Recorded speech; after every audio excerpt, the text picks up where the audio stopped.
ನಂಬಿಕೆ ಇದೆಯಾ ಸರ್? ಕನ್ನಡಿಗರು ಅಂತ ತಗೊಂಡಾಗ ಬೇರೆ ಭಾಷೆಯ ಡಬ್ಬಿಗನ್ನ ನೋಡಿ ಖುಷಿ ಪಡೋರು ನಮ್ಮ ಭಾಷೆ, ನಮ್ಮ ಮಣ್ಣಿನ ಭಾಷೆನ ಒಪ್ಕೋತಾರೆ ಅಂತ. ಅದು ನನಗೆ ಉಳಿದಿರೋದು ಅಲ್ಲೊಂದೇ ಕಡೆ ಸರ್. ಈಗ ಆ ಉತ್ತರ ಕರ್ನಾಟಕ ಇವತ್ತು ನಮಗೆ ಸಿನಿಮಾಗಳು ನಮಗೆ ಸರ್ ಒಂದು ಇಂಟ್ರಪ್ಟ್ ಮಾಡೋಕ್ಕೆ ಇಷ್ಟಪಡ್ತೀನಿ. ನಂಬಿಕೆ ಇಲ್ಲ ಅಂತಂದರೆ ಸರ್, ಉತ್ತರ ಕರ್ನಾಟಕದಲ್ಲಿ ಇವತ್ತು ಎಲ್ಲರೂ ತುಂಬ ಸ್ವಚ್ಛವಾಗಿ ಕನ್ನಡ ಮಾತಾಡ್ತಾರೆ.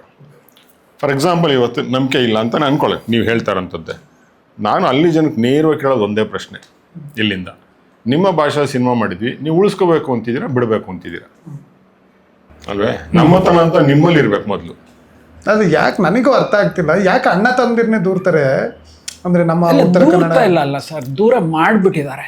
ಉತ್ತರ ಕರ್ನಾಟಕ ಅಂದ ತಕ್ಷಣ ಅದನ್ನ ಯಾವುದೋ ಒಂದು ಗಡಿಭಾಗದ ಒಂದು ಇದು ಪ್ರಾಂತ್ಯ ಅಂತ ದೂರಕ್ಕೆ ಇಟ್ಬಿಟ್ಟು ನನ್ನ ಹೋರಾಟಗಳು ನಡೆದಿದೆ. ಏನು ಅಂತಂದರೆ, ಇದು ತುಂಬ ಹೇಳಬೇಕು ಅಂದರೆ, ಅಲ್ಲಿಯ ಡ್ಯಾನ್ಸರ್ಸನ್ನು ನಾವು ತೊಗೊಂಬರ್ತೀವಿ, ಇಲ್ಲಿಯ ಡ್ಯಾನ್ಸರ್ಸ್ ಜೊತೆ ಮಿಕ್ಸ್ ಮಾಡಿ ನಿಮ್ಮ ಒಂದು ಸಂಭಾವನೆ ಏನಿದೆ, ಒಬ್ಬ ಡ್ಯಾನ್ಸರ್ಗೆ 4,500 6,000, ಅದೆಲ್ಲ ಸೇರಿದ್ರೆ ಒಂದು 7,000 ಆಗುತ್ತೆ. ಅಲ್ಲಿರೋರಿಗೆ ನಾವು ಒಂದು 1,000 ಅಂತ ಕೊಟ್ಟರು ಅವ್ರು ನಮಗೋಸ್ಕರ ಬರ್ತಾರೆ, ಪ್ರಾಣ ಬಿಟ್ಟು 7 ಜನ ಬರ್ತಾರೆ ನಿಮ್ಮ ಒಂದು ಜಾಗದಲ್ಲಿ. ಮಿಕ್ಸಪ್ ಮಾಡಿ ಅಂತೆಲ್ಲ ನಾನು ದೊಡ್ಡ ಗಲಾಟೆ ಮಾಡಿಬಿಟ್ಟಿದ್ದೀನಿ.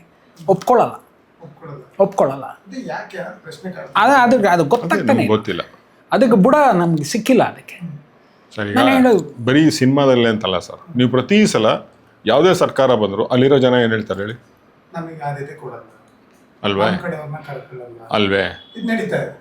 ನಮಗೆ ಒಂದು ವಿಧಾನಸೌಧ ಕೊಟ್ಬಿಡಿ, ನಮಗೆ ಇದು ಬಂದ್ಬಿಡ್ತಾ ಇದೆ. ಈಗ ಫೈನಲ್ ಆಗಿ Andhra it has got split ಅಲ್ಲ, ಯಾವತ್ತಿದು ಹೊಡೆಯತ್ತೋ ಗೊತ್ತಿಲ್ಲ. ಸೊ ಇದು ನಾವು ಆಗಬಾರ್ದು ಅನ್ನೋದಕ್ಕೋಸ್ಕರನೇ ನಾವೆಲ್ಲ ಮಾಡೋವಂಥದ್ದು.